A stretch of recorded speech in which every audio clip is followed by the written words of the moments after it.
नमस्कार मित्रों, मैं हनुमान सोनी HPS एजुटेक यूट्यूब चैनल जोधपुर राजस्थान से आपका फिर से दिल से स्वागत करता हूं। साथियों, काफ़ी समय लग गया, आपकी बार बुखार बहुत ज़बरदस्ती से चढ़ रहा था दोस्तों, क्या करें। चलिए हम आगे हैं वापस, हम आपके साथ में दोस्तों बात कर रहे थे अपन ज्योग्राफी की। राजस्थान ज्योग्राफी चल रही थी और साथ ही साथ में आज शुरुआत कर रहे हैं इंडियन ज्योग्राफी फर्स्ट लेक्चर आपके सामने डाल रहे हैं, जिसमें नाम होगा भारत का अवस्थिति व विस्तार। भारत का परिचय ले लीजिए आप सामान्य रूप में दोस्तों, जिनमें सभी ऊपरी ऊपरी बातों को शामिल कर लेंगे अपन। भारत का परिचय, इससे पहले दोस्तों मैं आपको बताता हूँ, राजस्थान का परिचय का पहला पार्ट आ चुका था और एक भौगोलिक उपनाम के नाम से वीडियो मैंने डाला था दोस्तों। मौसम बहुत ख़राब चल रहा है, इसलिए लगातार क्लासें आपको शायद नहीं मिल रही होगी, लेकिन पूरी कोशिश करूंगा कि आपको ज़्यादा से ज़्यादा क्लासेज मिले और आने वाली जितनी भी ये भर्तियां हैं उनमें आपको ज़्यादा से ज़्यादा बेनिफिट हो। आप विश्वास रखिएगा, हरदम आपके साथ में खड़ा हूँ साथियों।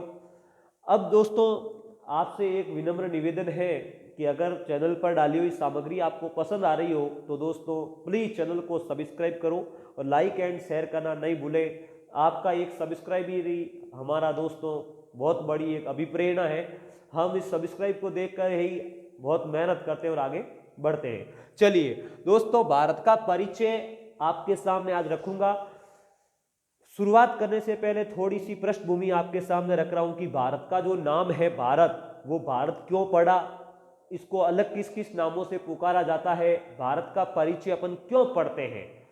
दोस्तों किसी भी एक भूभाग की हम जो विशेषताओं का अध्ययन करते हैं तो सबसे पहले उसका परिचय पढ़ना बहुत ही जरूरी है, क्योंकि उस स्थल की सीमाओं का अध्ययन जब अपन ज्योग्राफी, विशेष रूप से ज्योग्राफी पढ़ते हैं तो उस जो स्थल भूभाग जो है उनकी सीमाएं जलीय है या स्थलीय है, या सीमाएं किन किन देशों को छूती है, किन किन भूभागों को छूती है, उन सीमाओं का उस स्थल भाग पर क्या प्रभाव पड़ता है, उनकी अवस्थिति का, उनकी आर्थिक स्थिति में क्या योगदान है, अन्य देशों के साथ या अन्य भूभागों के साथ कैसा संपर्क है, इन सभी विशेषताओं के माध्यम से ही हमें अवस्थिति के माध्यम से ही हमें पता चलता है। सामान्य रूप में सीमाएं भी दो प्रकार की होती है दोस्तों, मैं आपको बता दे से देखो पहले बताता हूं। प्राकृतिक सीमा, प्राकृतिक सीमा और कृत्रिम सीमा, यह आगे आपके बहुत काम आएगा। कृत्रिम सीमा और प्राकृतिक सीमा। प्राकृतिक सीमा जो प्रकृति ने नेचुरल रूप से बनाई है वो दोस्तों बदलती नहीं है, कभी भी बदलती नहीं है, जबकि कृत्रिम सीमा मानव की अपनी स्वार्थ लिप्तता के कारण बदल दी जाती है। प्राकृतिक सीमा जैसे नदी है, दो भूभागों के बीच में नदी चल रही है, बहुत लंबे समय तक दोस्तों नदी अपना रास्ता परिवर्तन नहीं करती है। कोई पर्वत श्रृंखला है, पर्वत श्रृंखला सबसे स्थायी प्राकृतिक सीमा मानी जाती है। तो इन स्थिति विस्तार सीमाओं का दोस्तों भू राजनीति में, यानी ज्योग्राफिकल जो राजनीति है, जो साम्राज्यवादी, उन राजनीति में, विदेश नीति में इसका बहुत ही बड़ा योगदान होता है। दूसरी बात, अपन भारत के नामकरण की बात करें तो देखिएगा, सामान्य रूप में अपन पढ़ते हैं कि धार्मिक ग्रंथों में भारत का जो नाम है वो राजा भरत के नाम पर पड़ा, आर्यों का जो नेता था। फिर अपन दुष्यंत पुत्र भरत के भी बात करते हैं, राजा दशरथ के पुत्र भरत जो राम के छोटे भाई थे। इन तीन चार भरत के नामों की बात करते हैं तो उनके नाम पर शायद भरत बताया जाता है, भारत बताया जाता है। लेकिन अगर अपन जब अन्य नामों की बात करें तो आर्यों का वैदिक सभ्यता पनपी, तो आर्यों का क्षेत्र होने के कारण इसको आर्यवर्त के नाम से भी जाना गया, ब्रह्मवर्त के नाम से भी जाना गया। धीरे धीरे विदेशियों का भारत में आगमन हुआ तो बताया जाता है कि दोस्तों यूनानियों ने सिंधु नदी के आसपास के क्षेत्र को इंडोस कहा था। इसके बारे में थोड़ा जरूर ध्यान रखें, इंडोस कहा, और इंडोस कहते जिसका मतलब है सिंधु के पार का क्षेत्र या सिंधु के आसपास का क्षेत्र। फिर दोस्तों रोमन लोगों ने इसी इंडोस को किस नाम से जाना, इंडस नाम से। किस नाम से? इंडस नाम से जाना। उसके बाद में पर्शियन भाषा में दोस्तों देखो, इंडोस और इंडस नाम से धीरे धीरे पड़ गया इंडिया, लेकिन सिंधु को से का जो उच्चारण, ये जो सिंधु था, से का उच्चारण अपन जो है करते हैं पर्शियन भाषा में, से का उच्चारण अपन है में करते हैं। जैसे सड़क का हड़क, इस प्रकार अपन बोलते हैं। तो दोस्तों सिंधु का हिंदू हुआ, धीरे धीरे हिंदू के जो हिंदुओं का जो क्षेत्र था वो हिंदुस्तान कहलाया। तो दोस्तों आपको मैं एक बात बता देता हूं, भारत के नामकरण से काफी बार एक सवाल बन जाता है। देखो भारतीय संविधान में भारत के लिए केवल दो ही नाम है, इंडिया और भारत। इसको आप जरूर याद रखें, यह सवाल काफी बार चर्चा में बना है कि भारतीय संविधान में भारत के लिए क्या नाम है, इंडिया व भारत दो ही है। मूल रूप से संविधान दोस्तों अंग्रेजी में ही लिखा गया था, फिर हिंदी में ट्रांसलेट हुआ। ध्यान रखना वर्तमान में हिंदी और अंग्रेजी दो में है, तो इंडिया और भारत हिंदी अंग्रेजी दो नाम है। हिंदुस्तान, देखो हिंदुस्तान, आर्यावर्त, यह नाम भारत के जरूर है दोस्तों, लेकिन भारतीय संविधान में यह नाम नहीं मिलते हैं। इनके बारे में आप जरूर ध्यान रखें। भारत नाम का उल्लेख हमारे संविधान की प्रस्तावना में मिलता है। और दोस्तों भारत को एक राज्यों का संघ बताया गया है। ठीक, इतना तो आपको पता होना चाहिए। अब अपन ज्योग्राफिकल दृष्टि से भारत का परिचय की बात करेंगे। तो भारत एक राज्यों का संघ है, हम ये संविधान में भी लिखा हुआ पढ़ते हैं। तो भारत में वर्तमान में 28 राज्य हैं, 28 राज्य हैं और 8 केंद्र शासित प्रदेश है दोस्तों, 8 केंद्र शासित प्रदेश है। आप इसको परिचय को देखने से पहले भारत का मैप नाम से मैंने एक वीडियो डाला, उसको अच्छी तरीके से देखें, जिनमें राजधानियां और नक्शा दोस्तों जो है अलग अलग राज्य का बताया गया है, बहुत अच्छी तरीके से समझाया, आप उसको समझिएगा। 28 राज्य और 8 केंद्र शासित प्रदेश है भारत में। क्षेत्रफल में दोस्तों मैं बात करूं तो क्षेत्रफल में जो है भारत विश्व का 7वां बड़ा देश है। ध्यान से सुनना, क्षेत्रफल में दोस्तों, क्षेत्रफल में भारत विश्व का 7वां बड़ा देश है और जनसंख्या में भारत जो है दूसरा बड़ा देश है। भारत का क्षेत्रफल जो है दोस्तों यह 7वां बड़ा देश है, 7वां स्थान रखता है। ध्यान रखना, इससे पहले 6 बड़े देश कौन कौन से हुए, तो ध्यान से सुने, वापस बोल रहा हूं, भारत जो है विश्व में क्षेत्रफल की दृष्टि से 7वां स्थान रखता है। इसका क्षेत्रफल जो है वो 32 लाख, आवाज पर ज्यादा ध्यान दें, 32,87,263 वर्ग किलोमीटर है साथियों। और अगर आपको पूछ लिया जाए तो ध्यान रखना, कभी कभी इतना जरूर याद रखें, वर्ग मील में 12×000, इतना जरूर याद रखें, वर्ग मील में कभी कभी हमको एग्जामिनर जो है क्षेत्रफल पूछ लेता है। यह क्षेत्रफल जो है दोस्तों संपूर्ण विश्व का, ध्यान रखना, 2.42% है। किसका है? संपूर्ण विश्व का यह भारत का क्षेत्रफल 2.42% है और 7वां स्थान रखता है। इससे पहले 6 देश जो है, तो वो पहला देश है दोस्तों रूस, दूसरा है कनाडा, तीसरा है दोस्तों चाइना, चौथा अमेरिका और 5वां ब्राजील। ब्राजील पर आप एक सवाल जरूर याद रखें दोस्तों, क्षेत्रफल और जनसंख्या दोनों में ब्राजील का 5वां स्थान है। यह क्रमशः है दोस्तों, क्रमशः है, ध्यान रखिएगा, यह क्रमशः है। रूस, कनाडा, चीन, अमेरिका, 5वां ब्राजील, 6वां ऑस्ट्रेलिया और 7वां हमारा देश है वो भारत है साथियों। समझ में आ गई होगी आपको बात। तो भारत का क्षेत्रफल 32,87,263 वर्ग किलोमीटर है, 12,69 यानी लगभग 12,69,000 वर्ग मील है और जो कि विश्व का 2.42% है। अब भारत का परिचय पढ़ रहे हैं तो भारत में दोस्तों क्षेत्रफल में सबसे बड़ा जो राज्य है वो राजस्थान है, 3,42,239 वर्ग किलोमीटर है। और दोस्तों क्षेत्रफल में भारत का सबसे छोटा राज्य पूछ लिया जाए तो हमारा गोवा है। ये गोवा है, 3700 वर्ग किलोमीटर के लगभग इसका क्षेत्रफल है गोवा। समझ में आ गई आपको बात दोस्तों। और क्षेत्रफल में सबसे बड़ा जिला पूछ लिया जाए तो दोस्तों कच्छ है, गुजरात का कच्छ जो है वो क्षेत्रफल में भारत का सबसे बड़ा जिला है और सबसे छोटा है साथियों माहे, सबसे छोटा माइल है। अगर दोस्तों आपको पूछ लिया जाए क्षेत्रफल में सबसे बड़ा केंद्र शासित प्रदेश, तो अंडमान निकोबार द्वीप समूह है, और क्षेत्रफल में सबसे छोटा पूछ लिया जाए तो लक्षद्वीप है। यह आप जरूर याद रखें। यह तो हुई दोस्तों क्षेत्रफल के परिचय की बात। अब अपन ध्यान करें जनसंख्या में, तो देखो जनसंख्या की दृष्टि से हमारा जो भारत है उसका विश्व में दूसरा स्थान है। जनसंख्या की दृष्टि से विश्व में दूसरा स्थान है। पहला किसका है? यह है दोस्तों भारत का दूसरा स्थान है जनसंख्या में। पहला हो गया चाइना का, पहला चीन का है, दूसरा भारत का है।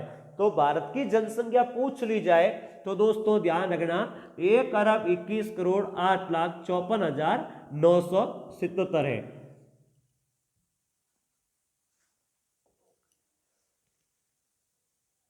ध्यान रखिएगा 121 करोड़, सामान्य रूप में 121 करोड़, 1,21,08,54,977 2011 के अनुसार है। और दोस्तों यह जो जनसंख्या है, यह जनसंख्या विश्व की 17.5% है। विश्व की 17.5% है, ध्यान रखना। यानी संपूर्ण विश्व की 2.42% क्षेत्रफल रखता है भारत और 17.5% आबादी रखता है। तो आप एक भूगोलिक के विद्यार्थी होने के नाते समझ सकते हैं कि भारत पर कितना जन आधिक्य है, यानी कितनी आबादी का भार इस भारत की भूमि पर है। आप समझ सकते हैं भारत की आबादी 17.5% है। और आबादी में सबसे बड़ा पूछ लिया जाए तो दोस्तों सबसे बड़ा उत्तर प्रदेश है आबादी में, ध्यान रखना। और सबसे छोटा हमारा राजस्थान है। ये ध्यान रखना, सॉरी, आबादी में सबसे बड़ा उत्तर प्रदेश और सबसे छोटा हमारा अरुणाचल प्रदेश है, ध्यान रखना। सबसे कम आबादी रखता है, सॉरी गलत बोल दिया दोस्तों मैंने, सिक्किम राज्य सबसे कम है आबादी में, सिक्किम में सबसे ज्यादा आबादी में उत्तर प्रदेश है, उत्तर प्रदेश और महाराष्ट्र है।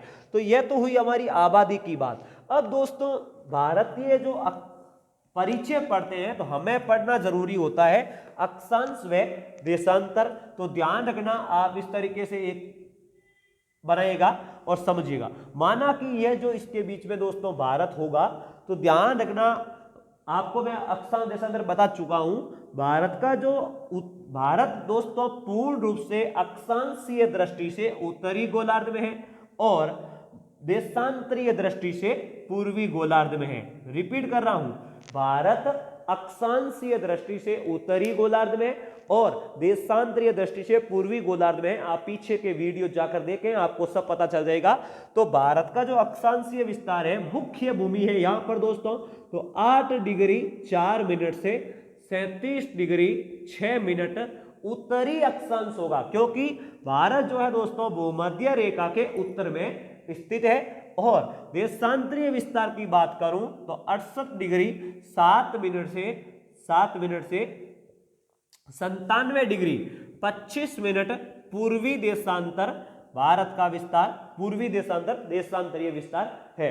यानी अक्षांशीय पूछे तो मुख्य भूमि का 8 डिग्री 4 मिनट उत्तरी अक्षांश से 37 डिग्री 6 मिनट उत्तरी अक्षांश, और देशांतरीय विस्तार पूछ ले तो 68 डिग्री 7 मिनट से 97 डिग्री 25 मिनट पूर्वी देशांतर होगा।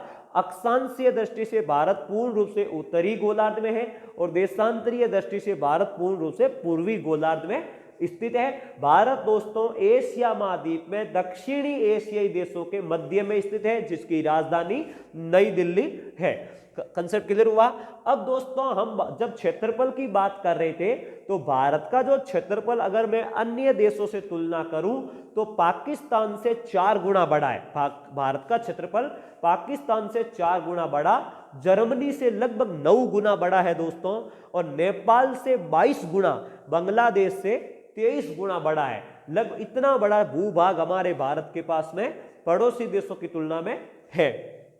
चलो अब अपन बात करें दोस्तों अक्षांश देशांतर। जब हमने देखा तो ध्यान रखना भारत के देशांतरीय विस्तार काफी बड़ा होने के कारण दोस्तों प्रामाणिक समय, एक निश्चित समय लाइन मानने के कारण भारत के बीचों बीच से दोस्तों आप पढ़ते होंगे कि भारत का प्रामाणिक समय लाइन 82.5 डिग्री पूर्वी देशांतर है, 82.5 डिग्री पूर्वी देश। ये दोस्तों सिंबल मिनट का है, ध्यान रखें, 82.5 डिग्री पूर्वी देशांतर है। ऐसा क्यों? क्योंकि दोस्तों 68.7 से लेकर 97.25 तक लगभग 30 डिग्री का अंतराल हो जाता है, जो कि काफी बड़ा है। इसलिए दोस्तों दोनों इलाकों के, अगर मैं दोनों सीमाओं पर बात करूं तो लगभग 2 घंटे का अंतर हो जाता है। इसलिए मध्यवर्ती सीमा रेखा मानी गई, यानी दोनों के बीच माना गया। इन दोनों का बीच का जो एवरेज होता है वो 82.5 डिग्री होता है। इसलिए दोस्तों ये 82.5 डिग्री को हमारा भारत का प्रामाणिक समय माना गया। अब जब इनको 4 से मल्टीपल करते हैं दोस्तों तो लगभग होता है 5 घंटे 30 मिनट, क्योंकि 0 डिग्री देशांतर जो दोस्तों वह जीएमटी लाइन से समय का निर्धारण हुआ है। इसलिए ब्रिटेन से हमारा भारतीय समय 5.5 घंटे आगे है। तो भारत का प्रामाणिक समय 82.5 डिग्री माना गया। कंसेप्ट क्लियर हो गया? यह 82.5 डिग्री जो रेखा है दोस्तों, यह भारत में 5 राज्यों से होकर गुजरती है। 82.5 डिग्री भारत में कितने राज्यों से होकर गुजरती है और कहां से गुजरती है? यह दोस्तों इलाहाबाद में मिर्जापुर के पास से होकर गुजरती है, ध्यान रखना।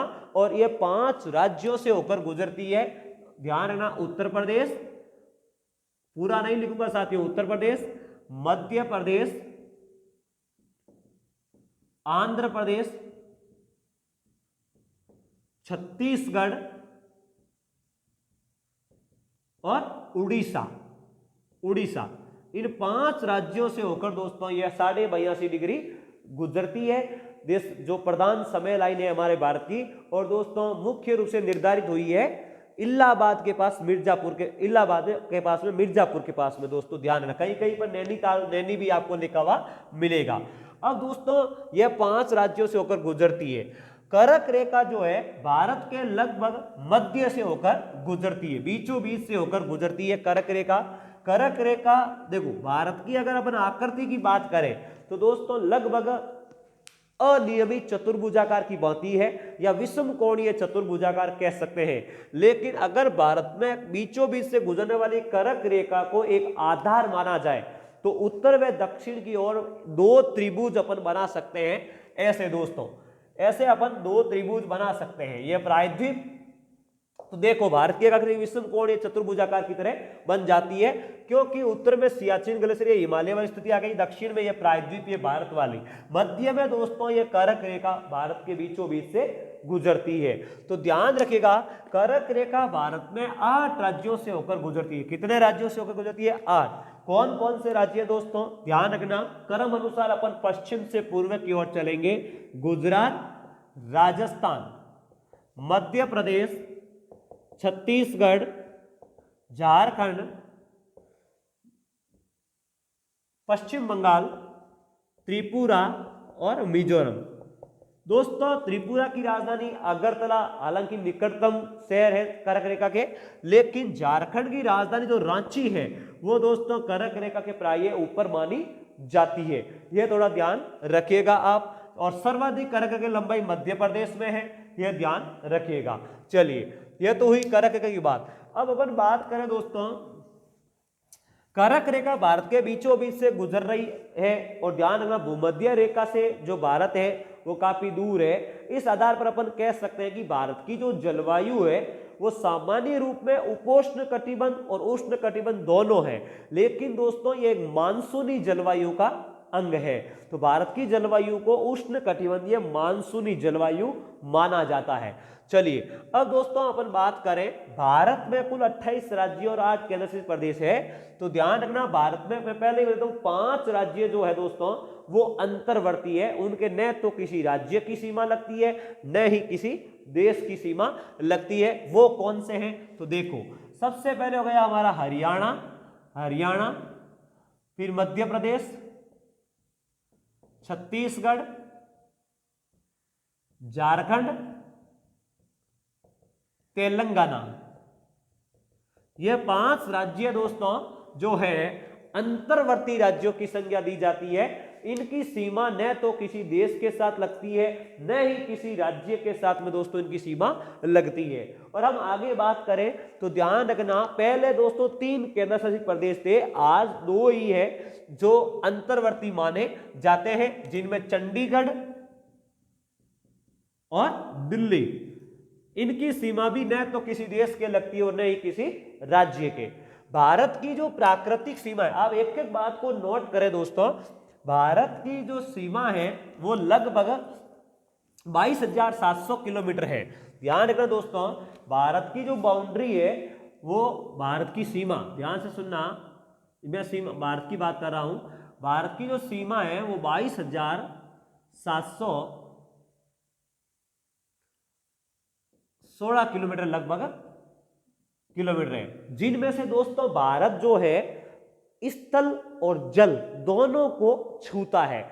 आपने देखा वो प्रायद्वीपीय भारत, ये जो दक्षिण वाला ये 7,516 किलोमीटर है लंबाई दोस्तों, ये जलीय सीमा 7,516 किलोमीटर है, ध्यान रखना जलीय सीमा, जिनमें से यहां पर लगभग दोस्तों 9 राज्य प्रायद्वीपीय सीमा पर जलीय सीमा को बनाते हैं। कौन कौन से आप लगे हाथों देख लेते हैं। गुजरात, 9 राज्य है दोस्तों, गुजरात के बाद में हमारा दोस्तों हो गया महाराष्ट्र के बाद में हमारा गोवा के बाद में कर्नाटक के बाद में केरल, फिर तमिलनाडु, आंध्र प्रदेश, उड़ीसा, पश्चिम बंगाल। 1 2 3 4 5 6 7 8 9, ये 9 राज्य जो है ये प्रायद्वीपीय जलीय सीमा को बनाते हैं। ध्यान रखना, इधर दोस्तों अरब सागर है, जिसमें यहाँ पर 36 द्वीपों की एक श्रृंखला लक्षद्वीप है, ध्यान रखें। और इधर हमारा बंगाल की खाड़ी है, वे वो बंगाल की खाड़ी है, ध्यान रखना, जिनमें अंडमान निकोबार द्वीप समूह आपको मिलते हैं, ध्यान रखिएगा। अक्षांश देशांतर की जब हमने बात की थी दोस्तों, तो भारत की मुख्य भूमि तो 8 डिग्री 4 मिनट से शुरू होती है, लेकिन 2 डिग्री नीचे, ध्यान रखिएगा साथियों, यहां पर बंगाल की खाड़ी में ही जो अंडमान निकोबार द्वीप समूह है वो 6 डिग्री 37 मिनट से लगभग शुरुआत होती है, 6 डिग्री 37 मिनट अक्षांश पर है, यानी मुख्य भूमि से 2 डिग्री अक्षांश का अंतर है, नीचे है साथियों, यह ध्यान रखना। तो भारत में कोई भी जब जलीय घटना होती है दोस्तों, तो सबसे पहले अंडमान निकोबार में होगी, सबसे पहले बरसात जो है अंडमान निकोबार द्वीप समूह में पहुंचेगी, न कि केरल में। केरल गलत होगा साथियों, ध्यान रखना, यहां से शुरू होता है अंडमान निकोबार द्वीप समूह। भारत का जो दक्षिणतम बिंदु है ग्रेट निकोबार, ये अपन बात करेंगे अभी। सबसे पहले यहां पर देख लेते हैं, तो यह जो जलीय सीमा है 7,516, इनमें से दोस्तों ये मुख्य जो सीमा है वो है 6100 किलोमीटर, ध्यान रखना, वो है 6100 किलोमीटर। और बाकी जो सीमा है दोस्तों, यहां पर यह द्वीपीय सीमा को शामिल किया गया है। समझ में आ गई बात आपको। चलिए तो देखिए, सबसे पहले अपन भारत की जब सीमा की बात करें तो जलीय सीमा आपको समझ में आ गई होगी, 15,200 किलोमीटर। भारत में सबसे पहले स्थलीय सीमा, यानी जो जमीन को छूती है, स्थलीय सीमा 15,200 किलोमीटर है, जिनमें दोस्तों लगभग 7 देश छूते हैं, लगभग क्या 7 देश छूते हैं, ध्यान रखना। सबसे पहले हम पश्चिम से बात करेंगे भारत के पड़ोसी देशों में, तो पाकिस्तान है, पाकिस्तान के साथ हमारे भारत की सीमा लगती है दोस्तों 3323 किलोमीटर, 3323 किलोमीटर लगती है। 1947 में तो साथियों एक आयोग बनाया गया था सर सिरिल रैडक्लिफ की अध्यक्षता में। इसी आयोग के नाम पर भारत और पाकिस्तान, जिसमें पूर्वी पाकिस्तान बांग्लादेश वाला और पश्चिमी पाकिस्तान जो ये था, इन पाकिस्तान के बीच जो सीमा का निर्धारण हुआ वो रेड क्लिफ लाइन के नाम से जाना गया। तो अब इसको भी ध्यान रखना, भारत और पाकिस्तान के बीच की जो सीमा है वो रेड क्लिफ लाइन कहलाती है। इनकी जो लंबाई है वो 3323 किलोमीटर है। यहां पर दोस्तों लगने वाले जो राज्य है वर्तमान में, ध्यान रखना, लद्दाख और जम्मू कश्मीर, यह तो दोस्तों केंद्र शासित प्रदेश है, ध्यान रखना, यह तो केंद्र शासित प्रदेश है। पंजाब, राजस्थान और गुजरात, ये हमारे राज्य इस पाकिस्तान के साथ में बॉर्डर बनाते हैं। कंसेप्ट क्लियर हो गया। चलिए दूसरी बात करें दोस्तों, 1893 में साथियों अफगानिस्तान में मार्टिमर डूरंड ने 1893 में डूरंड रेखा का निर्धारण किया था। उस तत्कालीन ब्रिटिश भारत के समय जो आज भारत पाकिस्तान के बीच, अफगानिस्तान और पाकिस्तान के बीच मानी जाती है। हालांकि वर्तमान में इस सीमा का कोई औचित्य नहीं रहा, लेकिन अफगानिस्तान का जो बॉर्डर है वो भारत के 106 किलोमीटर लगता है। और साथियों केवल ये जो है लद्दाख वाला बॉर्डर जो है वो लगता है लद्दाख, इसको आप जरूर ध्यान रखिएगा, पीओके वाला क्षेत्र। तीसरा है दोस्तों चाइना, चीन। चीन के साथ में बॉर्डर लगता है 3488 किलोमीटर, 3488 किलोमीटर लगती है, जिनमें दोस्तों लद्दाख, पूरा नहीं लिखूंगा, आप आवाज पर ज्यादा ध्यान दें दोस्तों, लद्दाख, उसके बाद में हिमाचल प्रदेश, उत्तराखंड, अरुणाचल प्रदेश और सिक्किम, इनको ध्यान रखें। लद्दाख, हिमाचल प्रदेश, उत्तराखंड, अरुणाचल प्रदेश और सिक्किम जो है यह चाइना के साथ में लगता है। तो फिर है साथियों हमारा बांग्लादेश, जिन्हें अपन पूर्वी पाकिस्तान के नाम से जानते थे, बांग्लादेश। सबसे ज्यादा बॉर्डर लगता है हमारे भारत के साथ में, 4096 किलोमीटर लगता है और 5 राज्य इनको छूते हैं दोस्तों, ध्यान रखिएगा। पश्चिम बंगाल, असम, मेघालय और त्रिपुरा, मिजोरम।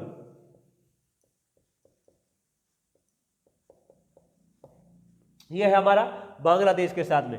फिर अपन बात करें साथियों नेपाल का बॉर्डर हमारे भारत का लगता है दोस्तों 1751 किलोमीटर, जिसमें उत्तराखंड, उत्तर प्रदेश, बिहार, ये सब बता चुका हूं साथियों। मैं मानचित्र, भारत का मानचित्र में एक एक आप आराम से देखिएगा। बिहार, उसके बाद में पश्चिमी बंगाल और सिक्किम, ध्यान रखिएगा 1751 किलोमीटर है। फिर अपन बात करें भूटान का बॉर्डर लगता है 699 किलोमीटर, जिनमें ध्यान रखिएगा सिक्किम, अरुणाचल प्रदेश,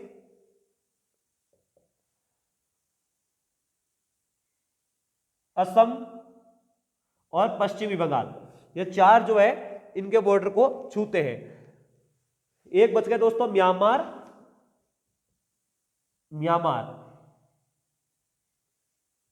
म्यांमार जो है 1643 किलोमीटर बॉर्डर बनाते हैं, 1643 किलोमीटर है साथियों। और इनका जो टच गए 4 राज्य, अरुणाचल प्रदेश, नागालैंड, मणिपुर और मिजोरम, यह 4 राज्य म्यांमार का बॉर्डर बनाते हैं। तो यह तो वे दोस्तों हमारे भारत के स्थलीय जो पड़ोसी देश है उनके बारे में बात करेंगे।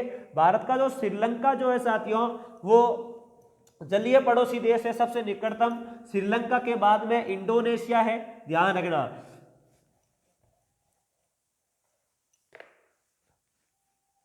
अब अपन बात करें तो दोस्तों जलीय सीमा जो है 7516 किलोमीटर है, जिनमें साथियों 6100 किलोमीटर मुख्य जलीय सीमा है, जो मैंने अभी आपको बताई थी। और शेष जो है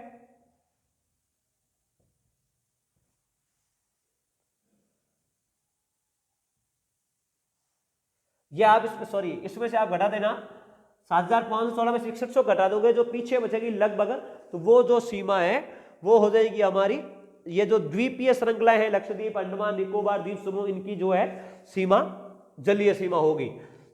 यह तो हुई हमारे भारत की सीमा दोस्तों। अब अपन बात करें तो ध्यान रखना, भारत का जो उत्तर दक्षिणतम बिंदु है, वो भारत का सबसे उत्तरी बिंदु जो है वो ध्यान रखना लद्दाख में दोस्तों जो है इंदिरा कॉल है, इंदिरा कॉल लद्दाख में है, पीओके के पास में दोस्तों इंदिरा कॉल। सबसे दक्षिणतम बिंदु जो है वो ग्रेट निकोबार द्वीप समूह में पार्सन पॉइंट या पिग्मेलियन पॉइंट कहते हैं दोस्तों उसको, पिग्मेलियन बिंदु है जो ग्रेट निकोबार द्वीप में है दोस्तों। ग्रेट निकोबार द्वीप में पहले इसका नाम दोस्तों पार्सन पॉइंट ना, लेकिन वर्तमान में इसका नाम जो है इंदिरा पॉइंट हो गया, इंदिरा पॉइंट है। और यह कब हुआ?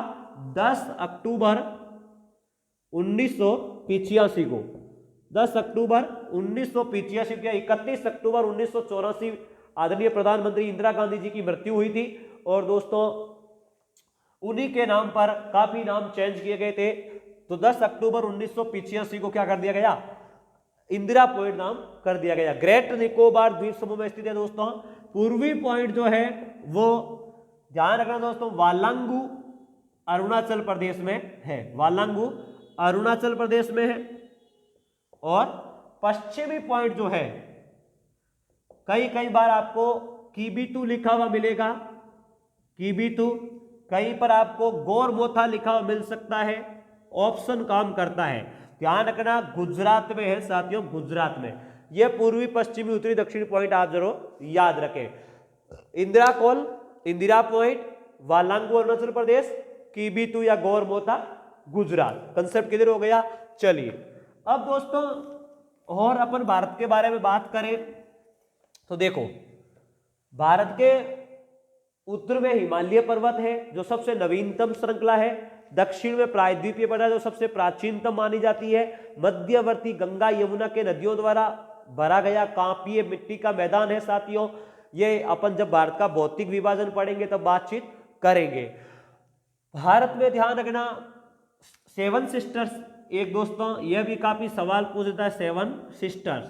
सेवन सिस्टर्स के बारे में भारत के उत्तरी पूर्वी भारत में दोस्तों 7 राज्य है जिनको अपन सेवन सिस्टर्स के नाम से जानते हैं। यह भी मैं भारत के मानचित्र में आपको बता चुका हूं, तो आप उसको थोड़ा जरूर ध्यान रखें दोस्तों।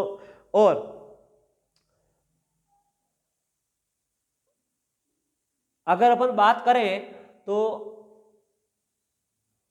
इससे ज्यादा मुझे भारत के परिचय में दोस्तों कुछ लगता नहीं है। ध्यान रखना उत्तर प्रदेश जो है सर्वाधिक सीमाओं वाला राज्य है। भारत में उत्तर प्रदेश सर्वाधिक सीमाओं वाला राज्य माना जाता है, जिनमें 8 राज्यों की सीमा लगती है। यह भी आप सवाल ध्यान रखें। बस इतनी जानकारी आप जरूर रखें दोस्तों। आगे अपन भारत के भौतिक विभाजन पर बातचीत करेंगे मुख्य रूप से। Thank you.